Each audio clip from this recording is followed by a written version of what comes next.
हरे कृष्णा मेरे प्यारे दोस्तों, आई होप आप लोग सब बहुत अच्छे होंगे। तो वेलकम है आपका मेरी नई वीडियो में। जो लोग नए हैं उन्हें मैं बता देती हूँ, मैं कहानियां सुनाती हूँ जो आपके अनुभव होते हैं। जैसे कि कभी आपने ऐसा महसूस किया हो कि आप भगवान का नाम ले रहे हैं और भगवान प्रत्यक्ष रूप से आपकी मदद करने के लिए आए हो। तो देर न करते हुए आज की कहानी शुरू करते हैं। कहानी शुरू करने से पहले मैं आपको बता देती हूँ, जो लोग नए हैं चैनल में वो इसे सब्सक्राइब करना ना भूलिए अगर आपको पसंद आती है कहानी, और अपने फ्रेंड्स को ये कहानी जरूर शेयर करिए और बेल आइकन को दबाना ना भूलिए ताकि आपको नई कहानियों की नोटिफिकेशन टाइम से मिलते रहे। चलिए कहानी शुरू करते हैं। कहानी है बिहार के अंकित सिंह की। अंकित सिंह की मेल आई थी।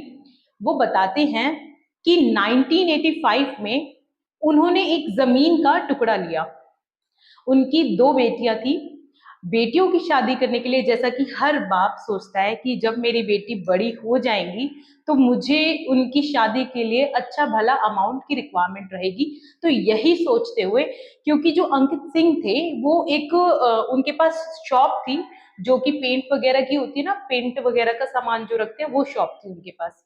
काम अच्छा चल रहा था भगवान की कृपा से।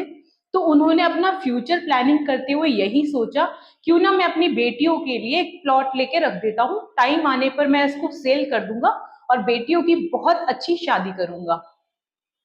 अंकित जी बताते हैं कि उन्होंने क्या किया, वो प्लॉट खरीद कर उसकी चार दीवारी बना दी और सिर्फ एक ग्राउंड फ्लोर बनाकर अपने जानने वाले एक सचिन नाम के पर्सन को दे दिया कि आप इसकी चौकीदारी भी कर लेना और इसमें रह भी लेना। क्योंकि जो सचिन थे वो आप ये लगा लीजिए बिल्कुल बेघर थे। तो उन्होंने सोचा कि मेरा काम भी हो जाएगा और सचिन का काम भी हो जाएगा। उन्होंने तो बहुत अच्छा टर्म पे सोचा।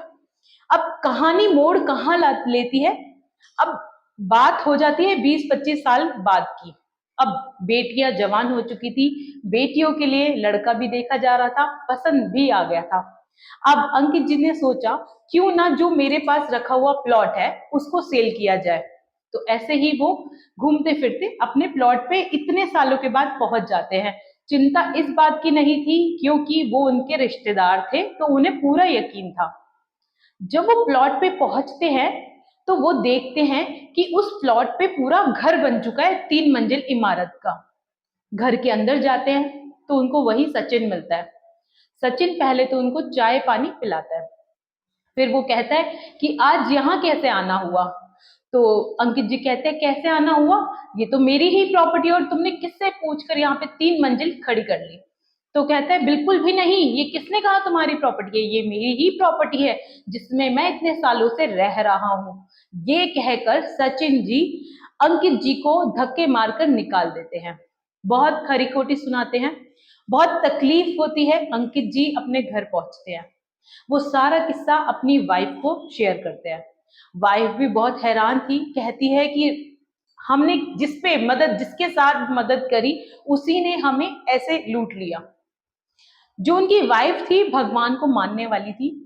बताती हैं कि उन्हीं के घर के पास राम कथा चल रही थी। राम कथा वो रोज सुनने जाया करती थी। तो राम कथा में एक बात कही जाती थी जो उनके मन में बैठ गई। राम कथा में कहा जाता था कि कलयुग में अगर आपकी प्रत्यक्ष रूप से कोई मदद कर सकता है तो वो है हनुमान जी। और हनुमान जी कब आते हैं, जब आप श्री राम का नाम लेते हैं। तो श्री राम का नाम लेंगे तो प्रभु हनुमान जी खुद आपकी मदद करने के लिए आ जाएंगे। उनके मन में ये बात बैठ गई। बस अब क्योंकि बात पुरानी थी तो पुलिस भी कुछ कर नहीं पा रही थी, क्योंकि डॉक्यूमेंट्स उनके पास प्रॉपर नहीं थे, कुछ कमी थी। अब बस निराश होकर, क्योंकि अब उनकी बेटियों की शादी भी स्टेक पे आ गई थी कि अब क्या ही होगा, पैसा कहाँ से आएगा। अब जो उनकी वाइफ थी उन्होंने अपनी आराधना करनी शुरू करी। डेली ब्रह्म मुहूर्त में उठती थी और राम जी का नाम लेना शुरू कर देती थी।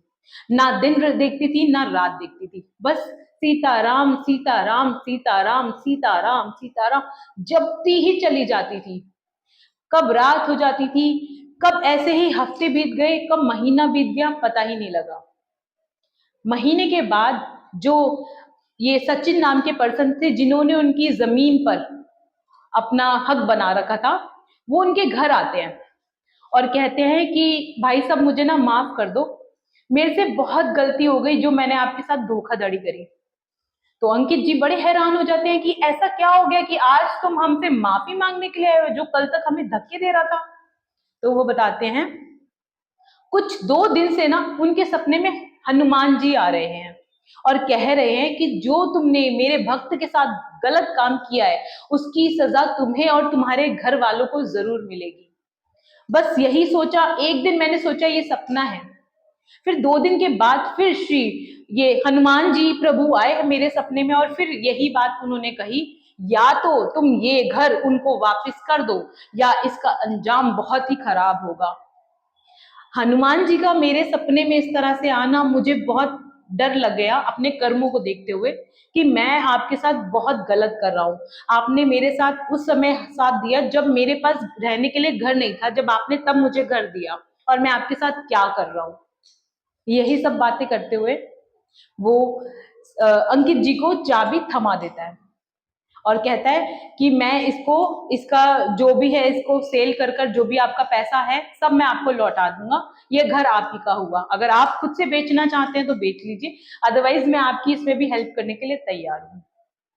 बस इसी तरह से वो घर बिक जाता है, इसी वजह से उनकी बेटियों की शादी हो जाती है। तो इस कहानी से उन्होंने एक बात सीखी और महसूस करी जो आज वो हमसे शेयर करते हैं कि राम कथा जहां पर भी हो रही हो, एक जो सीखने को मिलता है ना, कलयुग में राम राम राम जी का नाम एक ऐसा है जिससे आप कलयुग में उतर जाएंगे, मोक्ष की प्राप्ति हो जाएगी, आपकी जो भी परेशानियां है सब सॉल्व हो जाएगी। आप विश्वास करके तो देखो, जब आपने हर चीज करके देख ली तो एक बार राम जी का नाम लेके तो देखो, क्या परेशानी है। तो अगर आपको इससे रिलेटेड कोई भी क्वेश्चन हो तो नीचे दिए गई मेल आईडी पे आप पूछ सकते हैं। इवन अगर आपको कुछ और भी क्वेश्चन करना है या आपके पास कोई अनुभव है जो आप हम तक शेयर करना चाहते हैं तो नीचे दिए गई मेल आईडी पर शेयर कर सकते हैं। तो मिलते हैं अगली वीडियो में, तब तक के लिए जय श्री राम।